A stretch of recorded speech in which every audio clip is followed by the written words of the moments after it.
خبر کندهار کې د طالبانو مشر امر د ولسوالۍ او امنیتي قومندانو مرستیالان دي مولایان وي. نور حال در سره په ویډیو کې وګورئ. په سلامونو محرکلی کوم. د طالبانو مشر مولا ایبت الله اخونزاده په یونی فرمان کې د مولایان لړډلې کندهار کې ولسوالۍ او ولسوالیانو امنیتي قومندانو مرستیالان په ټاکلو کې ټینګار کړی دی.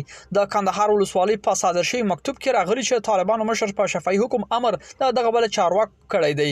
د معلوماتو لمخې د امر پر یو میاشت وړاندې صادر شوی خو دغه مکتوب لمخې اخونزاده حکم کړی چې د کندهار کې ولسوالان او ولسوالیو امنیتي قومندان خپل مرستیالان د مدرسو او مولایانو وګماري څو هغه اړوند دندو ترڅنګ اړوند اداري امامت او د طالبان تدریس هم وکړي او تر اوسه روښانه نه ده چې دا حکم په نور ولایتونو کې هم پلي کړی دی کنه.